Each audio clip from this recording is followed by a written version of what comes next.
அலங்காநல்லூர் அருகே கீழக்கரை கிராமத்தில் கலைஞர் நூற்றாண்டு ஏறுதழுவுதல் அரங்கில் ஜூனியர் ஹாக்கி உலகக்கோப்பை வீரர்கள் பங்கேற்ற மாபெரும் ஜல்லிக்கட்டு போட்டி. ஜூனியர் ஹாக்கி உலகக்கோப்பை போட்டிகளில் பங்கேற்ற வெளிநாட்டு வீரர்களுக்காக தமிழர்களின் பாரம்பரிய வீர விளையாட்டான ஜல்லிக்கட்டு போட்டி இன்று மதுரை மாவட்டம் அலங்காநல்லூர் அருகே உள்ள கீழக்கரை கிராமத்தில் அமைந்துள்ள கலைஞர் நூற்றாண்டு ஏறுதழுவுதல் அரங்கத்தில் கோலாகலமாக நடைபெற்றது. இந்த ஜல்லிக்கட்டு போட்டிக்காக 3 அடுக்கு பாதுகாப்பு ஏற்பாடு செய்யப்பட்டிருந்தன. 300க்கும் மேற்பட்ட காவல்துறையினர் பாதுகாப்பு பணியில் குவிக்கப்பட்டிருந்தனர். மாடுபிடி வீரர்கள் மற்றும் மாட்டின் உரிமையாளர்கள் தவிர பொதுமக்கள் யாரும் அனுமதிக்கப்படவில்லை. வணிக வரி மற்றும் பத்திரப்பதிவுத்துறை அமைச்சர் பி. மூர்த்தி அவர்கள் தலைமையில் நடைபெற்ற இந்த ஜல்லிக்கட்டு போட்டியை அவர் பச்சை கொடி அசைத்து துவக்கி வைத்தார்.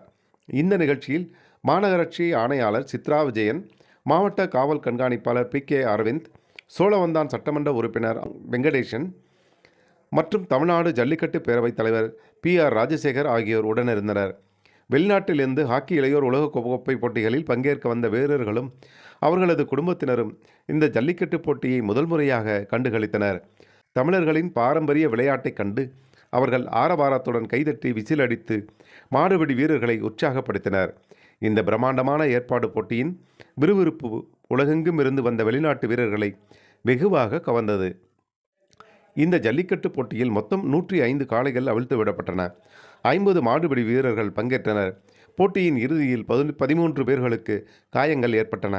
மாபெரும் வெற்றியுடன் தமிழர்களின் வீர விளையாட்டான ஜல்லிக்கட்டு போட்டியை வெளிநாட்டு வீரர்களின் பாராட்டுக்களை பெற்று நிறைவடைந்தது.